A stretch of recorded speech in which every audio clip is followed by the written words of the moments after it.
Sa ngalan ng Ama at ng Anak at ng Espiritu Santo. Amen. Ang pagpapala ng ating Panginoong Hesukristo, ang pag-ibig ng Diyos Ama, at ang makikipagkaisa ng Espiritu Santo, naway sumainyong lahat. At sumaiyo rin. Ngayon po ay ginugunita natin ang kapistahan ni Santa Teresa ng Avila, dalaga at pantas ng simbahan. Mga kapatid, tinipon tayo bilang mga kaanib na angkan ng Diyos. Kaya dumulog tayo sa maawaing Panginoong napapatawad ng lubos. Sinugong tagapagpagaling sa mga nagsisisi, Panginoon, kaawaan mo kami. Panginoon, kaawaan mo kami. Dumating na tagapaganyayang mga makasalanay magsisi, Kristo, kaawaan mo kami. Kristo, kaawaan mo kami. Nakaluklok ka sa kanan ng Diyos Ama para ipamagitan kami. Panginoon, kaawaan mo kami. Panginoon, kaawaan mo kami. Kaawaan tayo na makapangyarihang Diyos. Patawarin tayo sa ating mga kasalanan at patnubayan tayo sa buhay na walang hanggan. Amen. Manalangin tayo. Ama naming makapangyarihan, ang iyong Espiritu ay siyang nagbunsod kay Santa Teresa upang magpamalas ng landas ng dapat kamting kaganapan ng sambayanan. Ipagkaloob mong kami ay laging magsalo sa itinuro niyang galing sa iyo at mag-alab sa hangaring maging tagapagtaglay ng tunay na kabanalan mo sa pamamagitan ni Jesucristo kasama ng Espiritu Santo magpasawalang hanggan. Amen. Magsiupo po lahat.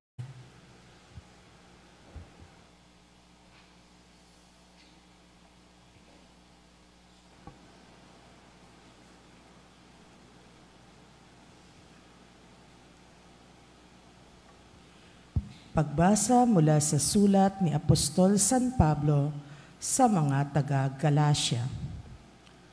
Mga kapatid, pinalaya tayo ni Kristo upang manatiling malaya. Magpakatatag nga kayo at huwag nang paaalipin uli. Akong si Pablo ang nagsasabi sa inyo, kapag napatuli kayo, pinawawalang kabuluhan ninyo si Kristo. Sinasabi ko sa inyo at sa sino mang napatutuli, kailangang sundin niya ang buong kautusan.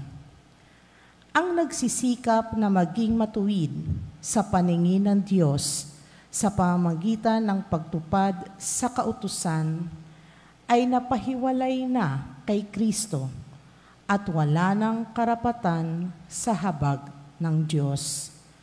Ngunit umaasa kami na sa pamamagitan ng Espiritu ng Diyos ay aariin kaming matuwid sa pamamagitan ng pananampalataya.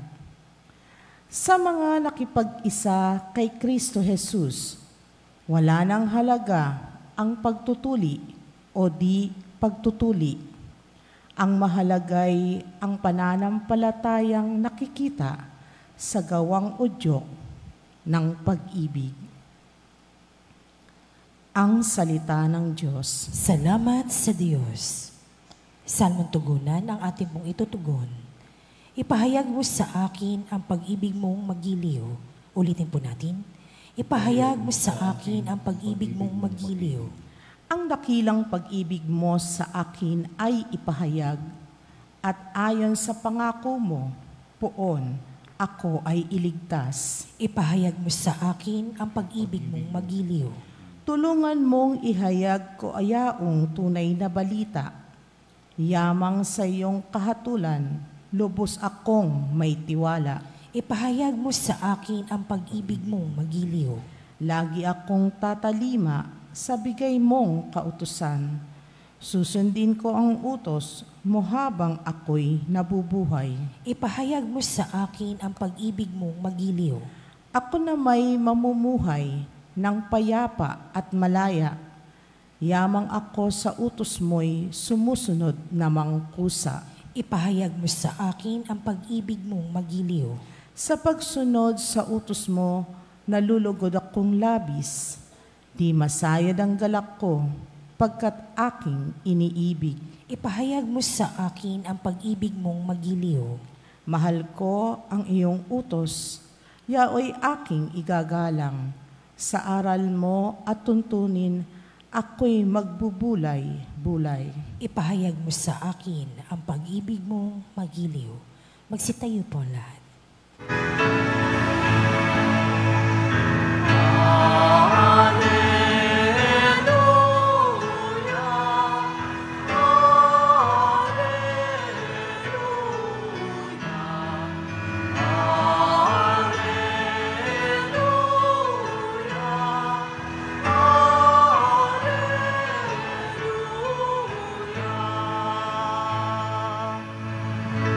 Sa daigdig ay laganap, liwanag na sumisikat,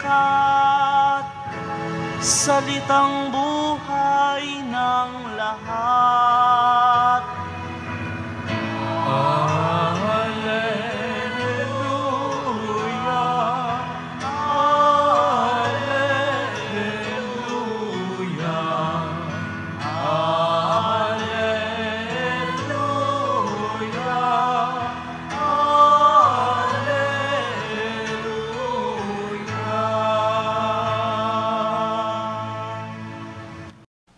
Sumainyo ang Panginoon. At sumaiyo rin. Ang mabuting balita ng Panginoon ayon kay San Lucas. Papuri sa iyo, Panginoon.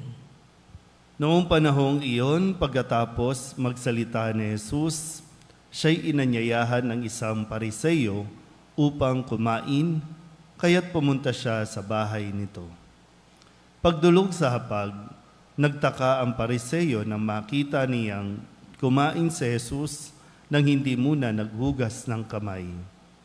Sinabi sa kanya ng Panginoon, "Kayong mga Pariseyo, hinuhugasan ninyo ang labas ng tasa at ng pinggan, ngunit ang loob ninyo'y punong-puno ng kasakiman at kasamaan.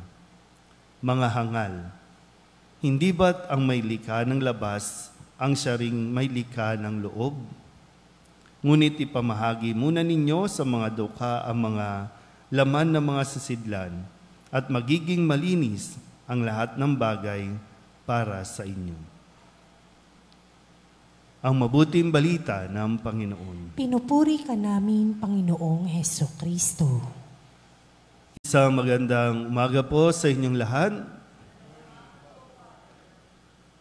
Sa umagang ito, sa tulong nawa at gabay ni Santa Teresa na Avila, sa kanya po mga natutunan mula kay Kristo na kanya ring ipinahayag, atin po nawang maunawaan kung ano ang mensahe na nais na ipag-ibigay sa atin ni Kristo sa ating Ebanghelyo, kung saan sa kwento siya ay inanyayahan ng isang Pariseyo na kumain doon sa kanilang tahanan o kung saan man. No? Kasi sabi dito, inanyayahan siya ng isang Pariseyo sa bahay nito. At pumunta naman si Jesus. Kumbaga, si Jesus, bagamat ang mga Pariseyo ay kilala bilang mga bashers niya, bilang mga kritiko, bilang mga taong laging naghahanap ng ikakasira o makikitang pwede nilang ibato kay Jesus na paglabag sa mga kautusan. Kaya nang pumayag si Jesus na pumasok sa bahay na itong Pariseyong ito, ay nakita nila na hindi nagugas ng kamay si Jesus. Para sa mga Pariseyo, ito ay paglabag sa kautusan. At dahil nilabag ang kautusan, kasalanan. Kaya para bang mahirap po talaga kapag naging rigid tayo sa paggamit ng mga batas. Mga batas na hindi naman talaga, wala namang magagawa sa buhay natin at hindi tayo maililigtas ng mga ganitong batas. Kasi sabi nga, hindi nagugas ng kamay si Jesus bago kumain. So itinuturing na ng mga Pariseo, kasi sila nga yung nagpapatupad o sila yung lagi nagpapaalala sa mga tao, ay sa dami ng batas na ginawa ng mga Pariseo, umabot na ng 600. No? Yung 10 utos ay naging 600 na dapat ay sundin, dapat alam ito ng bawat Hudyo. Kaya ngayon ay ibinato ni Jesus sa kanila, hindi man tahasan, pero sinabi nila na, kung tutusin talagang derechahan na. Kasi sabi niya, hinuhugasan ninyo ang labas, pero ang loob, hindi ninyo hinuhugasan. So mga Pariseo po ay mahilig lamang na magpakitang tao. Ang mahalaga sa mga Pariseo ay kung ano ang makikita mula sa panlabas. Pero madalas din natin naririnig, nakikita ng Panginoon kung ano ang nasa ating kalooban, kung bakit natin ginagawa ang lahat ng mga panlabas na ito, ang lahat ng mga nakikitang ito ng mga tao. Kasi madaling palakpakan ng tao, madali kang purihin ng tao, base sa nakikita sa panlabas. Pero alam natin kung ano ang motivation, ano ang dahilan mo, kung bakit mo ginagawa ang lahat ng ito. Maging ang pagtulong sa kapwa, maging ang mga pag-aabot ng mga tulong. Kaya nga ngayon, lahat, maraming tao ngayon ang mabubuti, maraming tao ngayon ang pumupunta sa iba't ibang lugar, sa mga sulok ng bawat lugar, para magpaabot ng tulong pinansyal, magpaabot ng mga ayuda, para masabing talagang sila ay concerned, sila ay nagmamalasakit. Pero sa panahon lang na iyan. Kasi yung mga panahon na inaasahan sila, hindi naman natin talaga sila nakikita. Sa ating pagsisimba, madaling masabi na mabait na tayo, madaling masabi na banal na tayo, dito sa ating parokya, kapag nakapagsuot ka na ng belo, parang ang mabait na. Yan, mga banal. Yan. Okay po yan. Okay yan, maganda po yan. Pag nakasuot ng ganito, di ba, para ang bait-bait ko na. Pero ang tinitingnan ng Panginoon ay kung gaano kalinis ang ating kalooban. Ito yung mas gusto ni Jesus.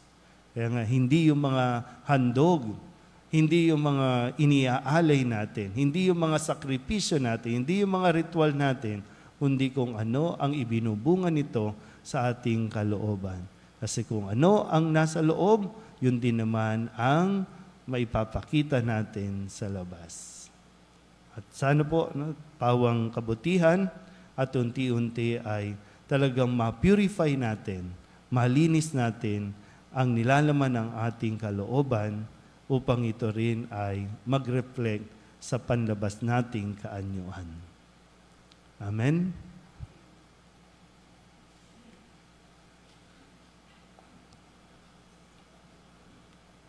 Mulat sa ating pagiging hindi karapat-dapat, itinataas natin ang ating mga isip at puso sa Diyos Ama at inilalahad natin sa Kanya ang ating mga pangangailangan. Ang ating pong itutugon, Panginoon, dinggin mo ang aming panalangin. Panginoon, dinggin mo ang aming panalangin. Ang simbahan, lalo na ang kanyang mga pinuno, naway isapuso ang gawain ng pagbabago at pagbabalik loob. Manalangin tayo sa Panginoon. Panginoon, dinggin mo ang aming panalangin. Ang mga opisyal ng gobyerno naway magpakita ng tunay na malasakit para sa katarungan, dangal at pagkakaisa. Manalangin tayo sa Panginoon. Panginoon, dinggin mo ang aming panalangin. Ang mga nagtatrabaho sa media naway akayin ang mga tao sa katotohanan at isulong ang pinahahalagahan ng Ebanghelyo. Manalangin tayo sa Panginoon. Panginoon, dinggin mo ang aming panalangin. Ang mga may sakit, naway makatagpo ng pag-asa, kagalingan, lakas, at kasiyahan. Manalangin tayo sa Panginoon. Panginoon, dinggin mo ang aming panalangin. Ang mga tapat na yumao, naway bigyang gantimpala ng Panginoon sa kanilang tapat na paglilingkod ng walang hanggang kaligayahan. Manalangin tayo sa Panginoon. Panginoon, dinggin mo ang aming panalangin. Upang mamayani ang kapayapaan sa Ukraine, sa Holy Land, at sa buong mundo, at ipag-adya nawa ang kansangkatauhan sa karahasan, kasakiman, at pang-aabuso ng kapangyarihan na nagdudulot ng paghihirap at kamatayan sa marami. Manalangin tayo sa Panginoon. Panginoon, dinggin mo ang aming panalangin. Upang ang lahat ng mga nagdurusa dahil sa kalupitan ng digmaan ay daglian ng makaranas ng kapayapaan at mabuhay ng may kapanatagan at kalayaan. Manalangin tayo sa Panginoon. Panginoon, dinggin mo ang aming panalangin. Idulog din natin sa Panginoon ang ating mga personal na kahilingan at mga panalangin para sa ating mga pamilya. Kasama din ang mga kahilingan ng mga nanonood sa online. Lahat ng mga misang pasasalamat, espesyal na intensyon, agarang paggaling ng mga may sakit, at ang lahat ng mga kaluluwa na inihiling na ipagdasal sa misang ito.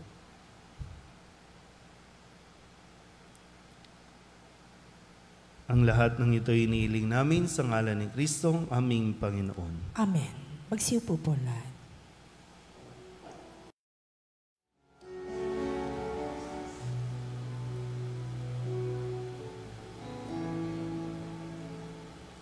Panginoon,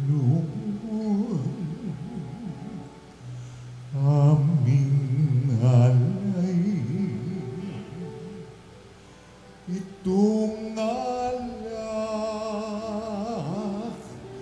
at tinapay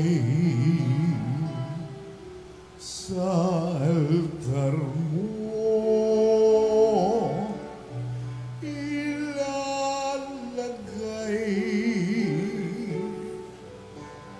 Tanggapin sa iyong kamay.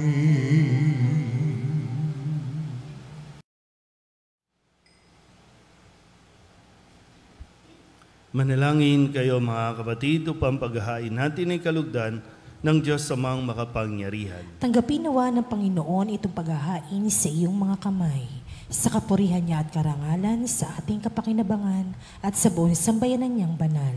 Ama naming lumikha, kalugdan mo ang aming mga alay sa iyong kadakilaan na pinaghandugan ni Santa Teresa ng paglilingkod niyang iyong kinasihan sa pamamagitan ni Jesucristo kasama ng Espiritu Santo magpasawalang hanggan. Amen. Sumainyo ang Panginoon. At sumaiyo rin. Itaas sa Diyos ang inyong puso at diwa. Itinaas na namin sa Panginoon. Pasalamatan natin ang Panginoong ating Diyos. Marapat na siya ay pasalamatan.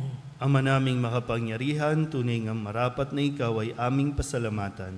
Ngayoy ikinagagalak naming may mga banal na tao na nagtalaga ng sarili sa anak mong si Jesucristo upang ipamalas nila ang paghahari mo at maakit ang kapwa na manalig sa iyo.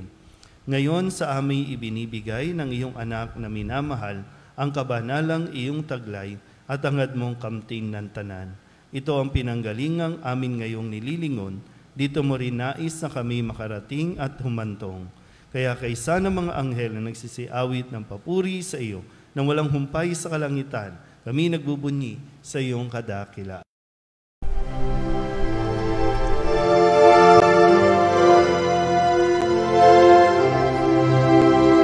Santo, Santo, Santo, Panginoong Diyos makapangyarihan, napupuno ang langit at lupa ng kalwalhatian mo.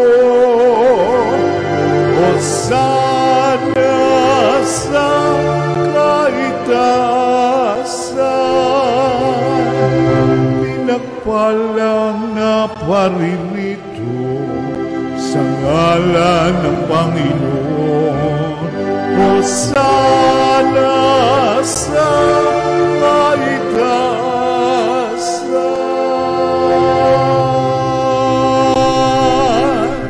Ama naming banal, ikaw ang bukal ng tanang kabanalan. Kaya't sa pamamagitan ng iyong Espiritu, gawin mong banal ang kaloob na ito upang para sa aming maging katawan at dugo ng aming Panginoong Heso Kristo. Bago niya pinagtiis ang kusang loob na maging handog, inawakan niya ang tinapay, inasalamatan kaniya, inaghati-hati niya iyon, iniabot sa kanyang mga alagad at sinabi, "Tanggapin ninyong lahat ito at kanin, ito ang aking katawan na iahandog para sa inyo."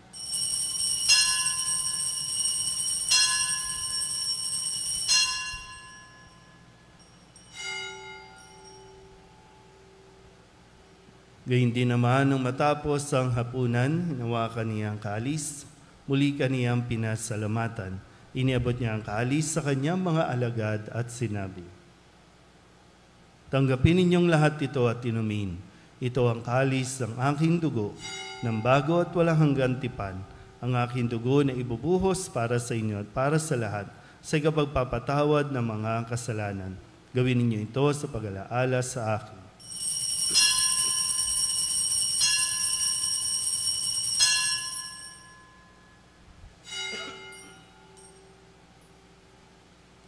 Ipagbunyi natin ang misteryo ng pananampalataya. Si Kristo'y namatay, si Kristo'y nabuhay, si Kristo'y babalik sa wakas ng panahon. Ama, ginagawa namin ngayon ang pag-alaala sa pagkamatay at muling pagkabuhay ng inyong anak. Kaya tiniaalay namin sa iyo ang tinapay na nagbibigay buhay at ang kalis na nagkakaloob ng kaligtasan. Kami nagpapasalamat dahil kami iyong minarapat na tumayo sa harap mo para maglingkod sa iyo. Sinasamo namin kami magsasalo-salo sa katawan at dugo ni Kristo ay mabuklod sa pagkakaisa sa pamamagitan ng Espiritu Santo. Ama, lingapin mo ang iyong simbahang laganap sa buong daigdig. Huspusin mo kami sa pag-ibig kaysa ni Leon na aming Papa at ni Jose na aming Obispo at ng Tanang Kaparian. Alalahanin mo sina Alberto at Aurelio na tinawag mo mula sa daigdig na ito. Nung sila'y binyagan, sila'y nakaisa ni Kristo sa pagkamatay. Ngayong sila'y pumanaw, naway makaisa sila ni Kristo sa pagkabuhay. Alalahanin mo rin ang mga kapatid naming nahimlay na may pag-asang sila'y muling mabubuhay, gayon din ang lahat ng mga pumanaw. Kawaan mo sila at patuloyin sa iyong kaliwanagan. Kawaan mo at pagindapating kaming lahat na makasalo sa iyong buhay na walang wakas.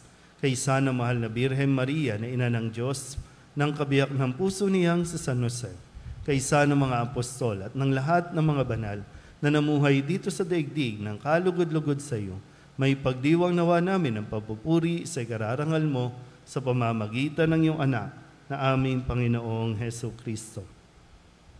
Sa pamamagitan ni Kristo, kasama niya at sa Kanya, ang lahat ng parangal at papuri ay sa iyo, Diyos Amang makapangyarihan, kasama ng Espiritu Santo, magpasawalang. Amen. Amen. Amen. Amen.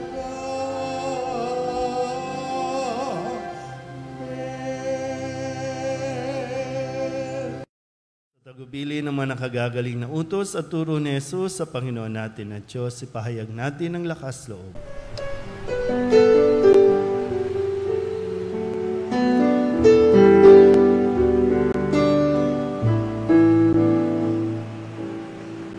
Ama namin, sumasalang ka, sambahin ang ngalan mo, mapasa amin ang kaharian mo, sundin ang loob mo,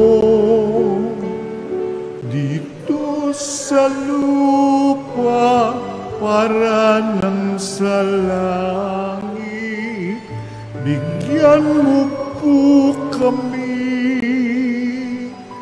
ngayon ng aming kakanin sa araw-araw at patawarin mo kami sa aming mga sala para ng pagpapatawan namin sa nagkakasala sa amin at huwag mo kaming ibang dulot sa tukso at yadya mo kami sa lahat ng masama.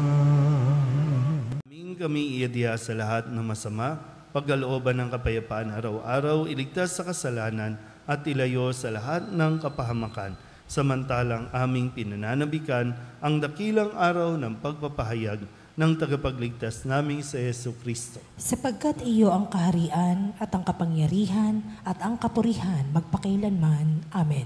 Panginoong Hesu Kristo, sinabi mo sa iyong mga apostol, kapayapaan ang iniiwan ko sa inyo, aking kapayapaan ang binibigay ko sa inyo. Tunghayan mo ang aming pananampalataya at huwag ang aming mga pagkakasala. Pagkalooban mo kami ng kapayapaan at pagkakaisa ayon sa iyong kalooban, kasama ng Espiritu Santo, magpasawalang hanggan. Amen. Ang kapayapaan ng Panginoon ay laging sumainyo. At sumaiyo rin. Magbigayan po tayo ng kapayapaan sa isa't isa.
Ito ang kordero ng Diyos. Ito ang nag-aalis ng kasalanan ng sanlibutan. Mapalad ang mga inaanyayahan sa kanyang piging. Panginoon, hindi ako karapat-dapat na magpatuloy sa iyo, ngunit sa isang salita mo lamang ay gagaling na ako.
Manalangin tayo. Ama naming mapagmahal, pinapagsalo mo sa pagkaing iyong bigay ang tapat mong angkan. Gawin mong alinsunod sa halimbawa ni Santa Teresa, kami laging masayang makaawit ng pag-ibig mong walang maliw kailanman sa pamamagitan ni Jesucristo kasama ng Espiritu Santo magpasawalang hanggan. Amen.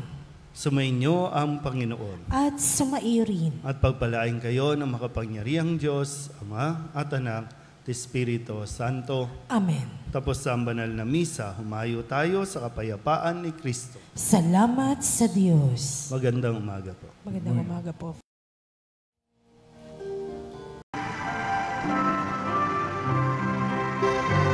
Nuestro Padre Jesus Nazareno, sinasamba ka namin, pinipintungo ka namin, aral mo ang aming buhay at kaligtasan. Nuestro Padre Jesus Nazareno, iligtas mo kami sa kasalanan. Ang krus mong kinamatayan ay sagisag ng aming kaligtasan. Nuestro Padre Jesus Nazareno, dinarangal ka na amin. Nuestro Padre Jesus Nazareno, nilulwalhati ka namin. Nuestro Padre Jesus Nazareno, dinarangal ka na amin. Nuestro Padre Jesus Nazareno, nilulwalhati ka namin.